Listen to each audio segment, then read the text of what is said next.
ప్రియమైన దేవుని పిల్లలారా, ప్రభువైన యేసుక్రీస్తు వారి పేరట మీ అందరికీ వందనాలు. ప్రభువు పేరట మీ అందరికీ శుభములు, దీవెనలు కలుగునుగాక. ఈ ఉదయకాలం పరిశుద్ధ గ్రంథము నుండి దేవుని వాక్యాన్ని చదువుకుందాం. సామెతల గ్రంథము 28వ అధ్యాయము 10వ వచనాన్ని చదువుకుందాం. యథార్థవంతుల మేలైన దానిని స్వతంత్రించుకుందురు. దేవుడు తన మాటలు మన అందరి కొరకు దీవించునుగాక. ఆమేన్. ప్రియమైన దేవుని పిల్లలారా, సామెతల గ్రంథంలో ఉన్న సామెతలు మాత్రమే కావు, అవన్నీ వాగ్దానాలు కూడా. అంటే సామెతల గ్రంథాన్ని వాగ్దానాల గ్రంథము అని కూడా మనం తెలుసుకోవాలి. దేవుని వాగ్దానాలను దేవుని ప్రజలు సామెతలుగా వాడుకోవాలి. మనం ఈరోజు ధ్యానం చేస్తున్న వాగ్దాన సామెత ప్రత్యేకమైనది. దేవుని బిడ్డలమైన మనం సాధారణంగా మేలైన వస్తువుల విషయంలో వ్యతిరేక భావం కలిగి ఉండడానికి అలవాటు పడ్డాం. కానీ వాటిని మనం స్వతంత్రించుకుని మన ఆస్తిగా కలిగి ఉంటాం అని వాగ్దానం చేయబడ్డాం. మన శత్రువులు మనకు ఎంత కీడు తలపెట్టినా, మన నాశనాన్ని కోరి ఎన్ని కుయుక్తులు పన్నినా వారు మనల్ని ఏమీ చేయలేరు. వారు తాము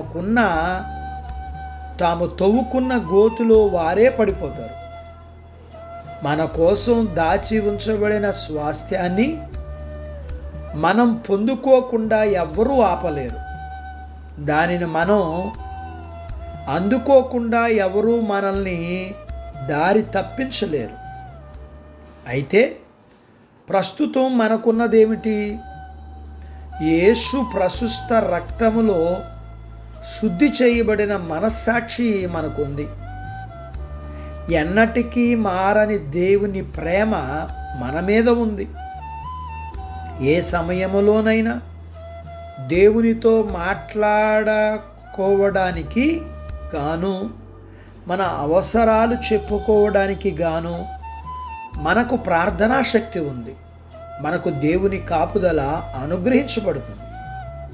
మనకు పరిచర్య చేయడానికి గాను దేవదూతలు ఉన్నారు. వీటన్నిటిని మించి మనలో నివసిస్తున్న, మనలను ఆత్మీయ మార్గములో అతి జాగ్రత్తగా నడిపించుకోవడానికి గాను పరిశుద్ధాత్ముడు మనకున్నాడు. అన్నీ మనవే, ఉన్నవి రాబోవునవి అన్నీయు మనవే అని వాక్యములో ఉంది. ప్రభువు మనవాడు. పరిశుద్ధ త్రిత్వంగా ఉన్న ఒకే దేవుడు మనకున్నాడు. మనం భయపడొద్దు, బలహీనపడొద్దు. ఏదో ఒక అన్యాయం జరిగిపోయినట్లుగా గట్టిగా అరచి ఏడవద్దు. నాకున్న శక్తి చాలా పరిమితమైనదనుకోవద్దు. కట్టు బానిస అనుకోవద్దు. ఎందుకంటే మనం మేలైన వాటిని స్వతంత్రించుకున్నాం. దేవుని మీద ఆధారపడి జీవిస్తున్నాం. దినమంతా ఆయనలో ఆనందిద్దాం. పరిశుద్ధాత్మ దేవుడు మనకు సహాయం చేయునుగాక. ఆమెన్. దేవుడు తన మాటలు మన కొరకు దీవించునుగాక. ఆమెన్. ప్రార్థించుకుందాం.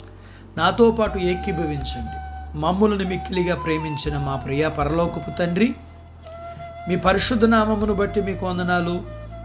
ఈ ఉదయకాలం మీ పాదాల దగ్గర మీ లేఖనాన్ని మేము నేర్చుకోవడానికి సహాయం చేశారు. నేర్చుకున్న లేఖనపు సత్య ప్రకారం మేలైనవి మేము స్వతంత్రించుకోవడానికి యథార్థవంతులుగా ఉండగలిగిన హృదయం మేమందరం కూడా కలిగి ఉండడానికి మేము సిద్ధపరచుకోవడానికి ప్రయత్నించడానికి నిలబడడానికి, కొనసాగడానికి కావలసినంత కృపను మీరు ఇవ్వండి. మీ పిల్లలను దీవించండి. చిన్న బిడ్డలను, యవనస్తులను, వృద్ధులను, స్త్రీలను, పురుషులను దీవించండి. వారి చదువులు, ఆరోగ్యాలు, ఉద్యోగ ప్రయత్నాల్లో విజయాలు ఇవ్వండి. ఉద్యోగాలలో ప్రమోషన్స్ ఇవ్వండి. చేతి పనులు, వ్యాపారాలు, పొలాలు, పశువులను దీవించండి.